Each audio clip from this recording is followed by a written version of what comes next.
One of those people is Michael Todd, pastor of the Transformation Church in Tulsa, Oklahoma. He talks about people who are so driven they can't take a break. Anybody else? People who are even proud of not taking all their vacation days in a year. Anybody else? Yeah, I actually used to have to coach my team once I got older and stopped being that person. Like, take time. There's no prize for not taking your vacation days. There's no reward. So Pastor Todd says that is a telltale sign that something unhealthy is in the past and the people are trying to work their way out of it. That resonated with me. It was sort of one of those, that has definitely been me, and I definitely have those tendencies. He says to leap away from the noise. What does it mean to you to become quiet so we can hear? That's big. Let me tell you something. I was 96 pounds, and I couldn't stand up long enough to wash my own hair. Halfway through this trip, I called my mother, and I told her I was dying. I could feel my organs dying inside. And I gave her the name and number of a doctor I couldn't get into the year before. And I asked her that when I get off this plane, I need you to do whatever you have to get me into this doctor. And she said 3 words I needed to hear. I sat in her office and I looked at her and I said, I am dying inside. And she said, I believe you, and I need you in the hospital right now. I was in the hospital several days, came back, I didn't figure it out. I was back in the hospital 2 days later, by order of my doctor, because I wasn't going to go. She called me. She said, I need you in the hospital, your blood work is bad.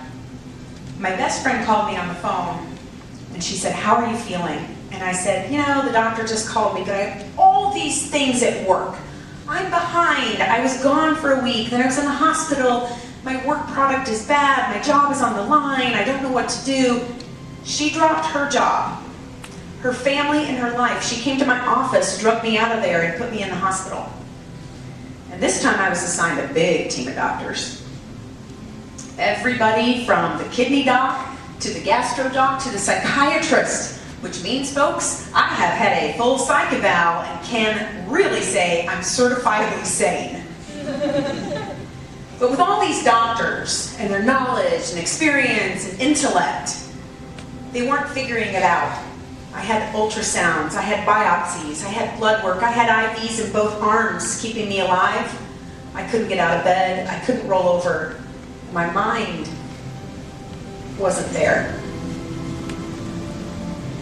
And I was tired. I was just so tired. And I was ready to go. I sat and thought about, what is it that's guiding me to make different decisions?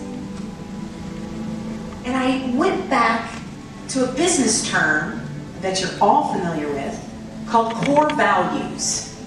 Yeah? All right. Well, I've been the person to talk about core values in a company.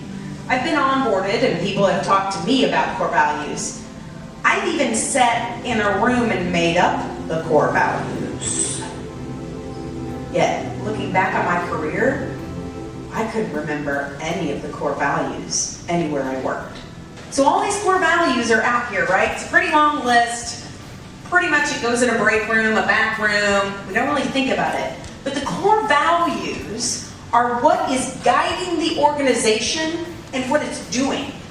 Not only that, those core values guide the employees in their work all day, every day. So this list is this long list talked about a couple times in a back room and nobody knows how to apply it to the organization or their individual work. Why do you have this long list? And I came up with the conclusion that no company or individual should have more than 2 to 3 core values. These core values are my trail markers. These are what guide me down the trails I choose. And I have 2. The first is courage. Why courage? It takes courage to do the right thing, even when it doesn't benefit you personally. It takes courage to apologize or try to make things right when you mess up. And it takes courage to be yourself in an environment that may not understand or accept you. My second is integrity. Why integrity? I bet half that long list in the back room really is one word: integrity. That's your honesty, your trustworthiness, your kindness, your do the right thingness. All of those moral guidelines are in one word: integrity. Workplace culture are the values, beliefs, behaviors, and interactions of the people who work there. And a positive workplace culture helps employees feel trusted, valued, and empowered. You all have your corporate values. Your workplace culture is how those values are lived out. So what did Gen Z say workplace culture is to them? Well, first, they're saying work-life balance. They aren't really sure how to define what that is or what that looks like in the work world yet, but they're saying the words a lot. They also need to understand the tie between the task they're doing and the impact of that task on the overall mission of the organization. Additionally, this generation has grown up in highly structured environments. Think organized sports, after-school care, summer camp. And right at the pinnacle of their social development, they were put on house arrest. The COVID-19 shutdown. They want to build friendships in real life.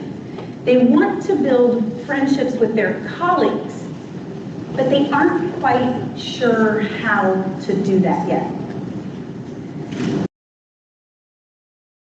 We can't ignore Gen Z. Matter of fact, the future of our business and economic success depends on them. Workplace culture is not about the snacks in the break room.